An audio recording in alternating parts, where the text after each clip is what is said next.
ഇന്ദിരാഗാന്ധിയുടെ അടിയന്തരാവസ്ഥ NCERT പുസ്തകത്തിലേക്ക് എന്തായിരിക്കും ആ ഒരു തീരുമാനത്തിന്റെ ഒരു രീതി? അല്ല, ഇപ്പം NCERT പുസ്തകത്തിനകത്ത് 2020 വിദ്യാഭ്യാസ പരിഷ്കരണ നിയമത്തിൻ്റെ അടിസ്ഥാനത്തിൽ പാഠപുസ്തകത്തിൽ വരുന്നുണ്ട്. അത് സത്യത്തിൽ നേരത്തെ വരേണ്ടതാണ് പാഠപുസ്തകത്തിൽ. എൻ്റെ അഭിപ്രായം ശരിക്കതാണ്. കാരണം നമ്മളിപ്പോൾ എന്താ പാഠപുസ്തകത്തിൽ ഇപ്പോൾ ഞാനൊക്കെ എന്തൊക്കെ പഠിച്ചെന്ന് അറിയാമോ? മുഗൾ രാജാവായിരിക്കുന്ന ബാബറെ കുറിച്ച് പഠിക്കുന്നു. ബാബർ ഇന്ത്യ ആക്രമിച്ചു. പിന്നെ ബാബറിൻ്റെ മകനായിട്ടുള്ള ഹുമയൂണിനെ കുറിച്ച് പഠിക്കുന്നു. അയാളുടെ മകനായിട്ടുള്ള ജഹാംഗീറിനെ കുറിച്ച് പഠിക്കുന്നു. അയാളുടെ മകനായിട്ടുള്ള ഷാജഹാനെ കുറിച്ച് പഠിക്കുന്നു. അയാളുടെ മകനായിട്ടുള്ള ഔറംഗസേബിനെ കുറിച്ച് പഠിക്കുന്നു. ഈ തരത്തിൽ ഈ നാടിനെ കടന്നാക്രമിച്ചിരിക്കുന്ന തെമ്മാടികളെ കുറിച്ചാണ് ഞാൻ പഠിക്കേണ്ടത്? അല്ലല്ലോ. ഞാൻ പഠിക്കേണ്ടത് ഈ നാടിൻ്റെ ചരിത്രമാണ് പഠിക്കേണ്ടത്. ഈ നാടിനെ നശിപ്പിച്ച ചില ആളുകളെ കുറിച്ചാണ് പഠിക്കേണ്ടത്. അവിടെയാണ് ഇന്ദിരാഗാന്ധിയുടെ പ്രസക്തിയുള്ളത്. 1975 ജൂൺ മാസം 25 അർദ്ധരാത്രി 11:45 അടിയന്തരാവസ്ഥ പ്രഖ്യാപിക്കുന്നത് ഒരു നീചപ്രവൃത്തിയാണ് ആ സ്ത്രീ ചെയ്തത്. ജനാധിപത്യ വിരുദ്ധയാണ് അവർ മതേതര വിരുദ്ധയാണ് ഈ നാടിൻ്റെ വിരുദ്ധയാണ് ആ സ്ത്രീ. എനിക്ക് ഒരു സംശയവുമില്ല. ആ തരം ആളെ കുറിച്ചിട്ട് ഇന്ദിരാഗാന്ധിയെ കുറിച്ച് പഠിക്കേണ്ട ആവശ്യമില്ലേ? അവർ ചെയ്തൊരു കൊള്ളരായ്മ മനസ്സിലാക്കേണ്ട ആവശ്യമില്ലേ? ഈ കൊള്ളരായ്മകളുടെ ചെറിയൊരു അംശമാണ് ഞാൻ മനസ്സിലാക്കുന്നത് 9ാം ക്ലാസ്സിലെ പാഠപുസ്തകത്തിനകത്തുള്ളത്. ഇതിൻ്റെ ഒരു ഡീറ്റെയിൽഡ് സ്റ്റഡി ആവശ്യമാണ്, വലിയൊരു പഠനം ആവശ്യമാണ്. ഷാ കമ്മീഷൻ അതിനെക്കുറിച്ച് പറഞ്ഞിട്ടുണ്ട്. ഇവർ ചെയ്ത ക്രൂരതകൾ എന്തൊക്കെയാണെന്നറിയാമോ? എന്തായിരുന്നു ഇവർ ക്രൂരതകളുടെ കാരണം എന്താണെന്നറിയാമോ?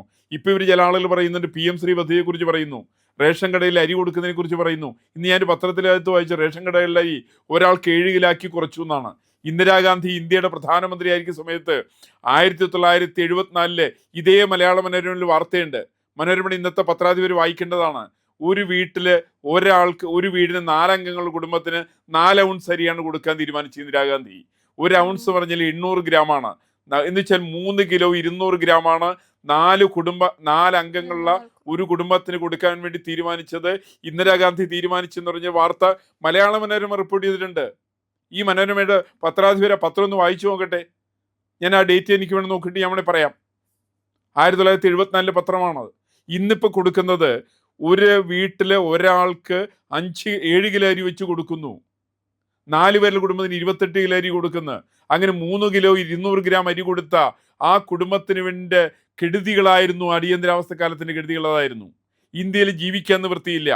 പട്ടിണി പാവങ്ങളായിരിക്കുന്ന ആളുകൾ സൈക്കിളിന് വരെ നമ്മളെ ലൈസൻസ് ഏർപ്പെടുത്തി, റേഡിയോന് ലൈസൻസ് ഏർപ്പെടുത്തി.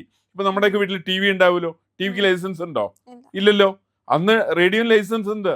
റേഡിയോ വെക്കണമെങ്കിൽ നിങ്ങൾ ലൈസൻസ് കൊടുക്കണം. എന്തിനാ പറയുന്നത്? ഇന്നിപ്പോൾ നിങ്ങൾ ലൈസൻസ് വേണമെങ്കിൽ നിങ്ങൾ 2 വീലറിന് വേണം, മോട്ടോർ ബൈക്കിന് വേണം, കാറിൽ വേണം, ലോറിക്ക് വേണം, ബസ്സിന് വേണം. അന്നുണ്ടായിരുന്ന അത് മാത്രമല്ല, സാധാരണക്കാരൻ്റെ വാഹനം സൈക്കിളാണ്. ആ സൈക്കിൾ ഓടിക്കാൻ ലൈസൻസ് രാജ്യം ഏർപ്പെടുത്തിയത് ശ്രീമതി ഇന്ദിരാഗാന്ധിയാണ്. ഈ സാധനം ജനങ്ങൾ പഠിക്കണ്ടേ? പട്ടിണിയെ കുറിച്ച് ജനങ്ങൾ പഠിക്കണ്ടേ? തൊഴിലില്ലായ്മയെ കുറിച്ച് ജനങ്ങൾ പഠിക്കണ്ടേ? ഈ പഠിക്കണം എന്നുള്ളത് തന്നെയാണ് ഈ പറയുന്ന പാഠ്യപദ്ധതിയുടെ പ്രധാനപ്പെട്ട ലക്ഷ്യം. അതാണ്. ഇത് പഠിക്കണം. ഇത് പഠിക്കുന്ന സമയത്താണ് ഇന്ദിരാഗാന്ധി 21 മാസക്കാലം കൊണ്ട് എന്തൊക്കെയാണ് മുഴുവൻ ഭാരതത്തിൽ ചെയ്തതെന്നുള്ളത് പഠിക്കണം. 1,76,000 വരുന്ന യുവാക്കളെയാണ് കൽത്തുറുങ്കിൽ അടച്ചത് 21 മാസക്കാലം കൊണ്ട്. എന്നെ കേൾക്കുന്ന ഏതെങ്കിലും കോൺഗ്രസ്സുകാരെ നിഷേധിക്കട്ടെ. 21 മാസക്കാലം കൊണ്ട് അറസ്റ്റ് ചെയ്യുന്നത്. അവർ ആവറേജ് പ്രായം എത്രയാണെന്നറിയാമോ? ആവറേജ് പ്രായം 21 വയസ്സാണ്. കേരളത്തിൽ എത്ര പേര് അറസ്റ്റ് ചെയ്യുന്നറിയാമോ? കേരളത്തിലെ മുഖ്യമന്ത്രി CH മേന CPIയുടെ നേതാവാ. ഇപ്പോൾ PM ശ്രീയെ എതിർക്കുന്ന CPIയുടെ നേതാവ്. അച്യുതമേനെ അറസ്റ്റ് ചെയ്ത എത്ര പേരെയാണെന്നറിയാമോ?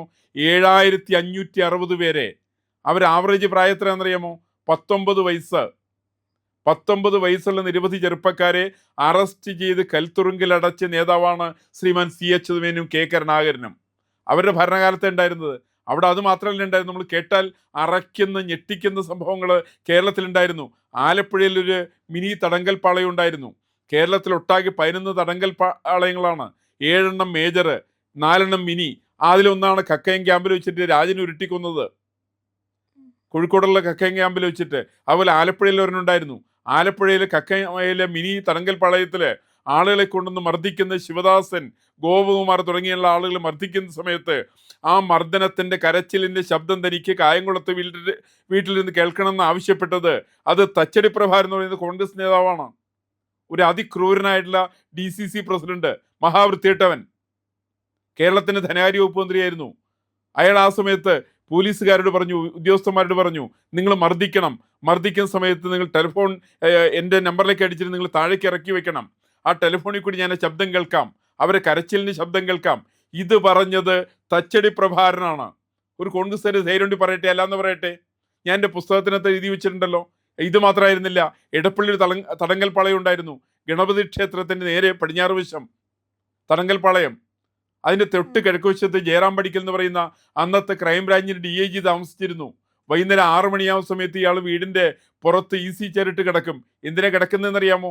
അവിടെ 300 മീറ്റർ അപ്പുറത്താണ് തടങ്കൽ പാളയം ഉള്ളത്, ഗണപതി ക്ഷേത്രത്തിൻ്റെ പടിഞ്ഞാറ് നടക്കില്. അവിടെ നിന്ന് തല്ലുകൊണ്ട് പിടയുന്ന ആളുകൾ അവരെ കൂട്ടക്കരച്ചിലിൻ്റെ ശബ്ദം തനിക്ക് ഇവിടെ ഇരുന്ന് കേൾക്കണമെന്ന് ആവശ്യപ്പെട്ട ആളാണ് ജയറാം പടിക്കല്. അയാൾ കേരളത്തിൻ്റെ DIG ആയിരുന്നു. ഈ ചരിത്രം ആളുകൾ പഠിക്കണ്ടേ? ഇത് പഠിക്കണം. ഇന്ന് മാത്രമല്ല, 1.5 ലക്ഷം ആളുകളാണ് മുഴുവൻ ഭാരതത്തിലായിട്ട് വന്ധ്യംകരിച്ചത്. ആരാന്നറിയാമോ? ഇന്ദിരാഗാന്ധി. ശ്രീമതി ഇന്ദിരാഗാന്ധിയും മകൻ സഞ്ജയ് ഗാന്ധിയും കൂടിയിട്ട് 25 വയസ്സിൽ താഴെ പ്രായമുള്ള ചെറുപ്പക്കാരെ മുഴുവൻ വന്ധ്യംകരിച്ചത് ഇന്ത്യയിലാണ്. തുർക്കുമാൻ ഗേറ്റ് എന്ന് പറഞ്ഞ സ്ഥലമുണ്ട്. ഇപ്പൊ ഡൽഹി പോയിട്ടുള്ളവർക്കറിയാം, പാലിക ബസാർ ഇരിക്കുന്ന സ്ഥലം. ആ പാലിക ബസാർ ഇരിക്കുന്ന സ്ഥലത്ത് അന്ന് തുർക്കുമാൻ ഗേറ്റാണ്. മുസ്ലിങ്ങൾ തിങ്ങിപ്പാർക്കുന്ന സ്ഥലമാണ്. ആ സ്ഥലത്തേക്ക് രാവിലെ 6 മണിയോട് അടുക്കുന്ന സമയത്ത് വലിയ ബുൾഡോസറുകൾ, ഞാൻ ആദ്യമായിട്ട് ബുൾഡോസർ കേൾക്കുന്നതെന്നാ, ആ ബുൾഡോസർ ചീറിപ്പഞ്ഞെടുക്കുന്നു.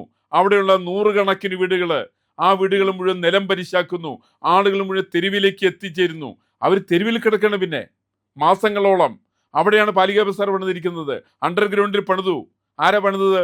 ഇന്ദിരാഗാന്ധി, കോൺഗ്രസിന്റെ സർക്കാർ. ആരാ കൂട്ടുനിന്നത്? സഞ്ജയ് ഗാന്ധിയാണ് കൂട്ടുനിന്നത്. അതിന് കൂട്ടുനിന്ന ആരാ?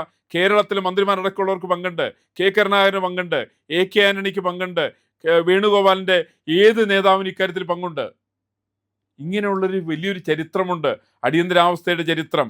അതിനീചമായ നിരവധി ജനാധിപത്യ വിരുദ്ധമായ നിരവധി കാര്യങ്ങൾ ഇന്ത്യ ചരിത്രത്തിൽ എഴുതി ചേർത്ത കാര്യങ്ങൾ. കേരളത്തിൽ മുഖ്യമന്ത്രിയുടെ സാധാരണ എല്ലാ 5 കൊല്ലം കൂടുമ്പോഴാണ് തെരഞ്ഞെടുപ്പ് നടക്കുക. 2 പ്രാവശ്യം തെരഞ്ഞെടുപ്പ് വേണ്ടാന്ന് വെച്ചു കേരളത്തിൽ. 7 വർഷം മുഖ്യമന്ത്രിയായിട്ട് അച്യുതമേനോൻ തെരഞ്ഞെടുക്കപ്പെട്ടു. ഹോം മിനിസ്റ്ററായിട്ട് ഇയാൾ K കരുണാകരൻ 7 കൊല്ലക്കാലമാണ് ഇരുന്നത്. അപ്പം അങ്ങനെയുള്ള നിരവധി ആളുകളുടെ, ഇപ്പം നമ്മൾ പലപ്പോഴും കേട്ടുകൊണ്ടിരിക്കുന്നൊരു കഥ, രാജന് ഉരുട്ടിക്കൊന്നു കക്കൻ ക്യാമ്പിൽ നിന്നാണ് കേട്ടുകൊണ്ടിരിക്കുന്നത്. അത് രാജൻ്റെ ഒരു സംഭവമാണ്. അങ്ങനെ കേരളത്തിൽ നടന്നത് 35 കൊലപാതകങ്ങളാണ്.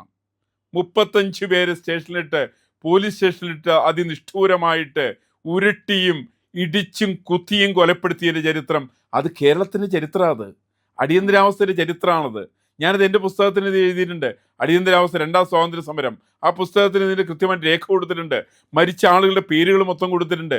ഏതെങ്കിലും കോൺഗ്രസ്സുകാരൻ ധൈര്യം കൊണ്ട് പറയട്ടെ ഈ സംഭവിച്ചിട്ടില്ല, അവർ സംഭവിച്ചിട്ടില്ല എന്ന് പറഞ്ഞ് പൊതുപ്രവർത്തനം അവസാനിപ്പിക്കും അത് ആ നിമിഷം.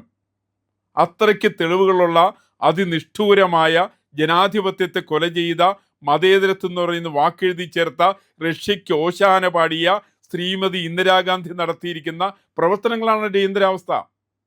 അതിനവർ ഒരു കാരണം കണ്ടെത്തിയത് അവർക്കെതിരായിട്ട് തെരഞ്ഞെടുപ്പിൻ്റെ ഒരു വിധി വന്നു, അലഹാബാദ് ഹൈക്കോടതി വിധി. ആ വിധിയുടെ പശ്ചാത്തലത്തിലാണ് ഇനി ഈ നാട് ഇങ്ങനെ പോയാൽ മതി എന്ന് ഇന്ദിരാഗാന്ധി പറയുന്നത്. ഇന്ദിരാഗാന്ധി എന്ന് പറഞ്ഞാൽ ഇന്ത്യ കണ്ട ഏറ്റവും വലിയ കൊള്ളക്കാരിയാണ്, അഴിമതിക്കാരിയാണ്. ഒരുപക്ഷെ നമ്മൾ പിണറായി വിജയനും വീണയെക്കുറിച്ച് പറയുന്നുണ്ട്.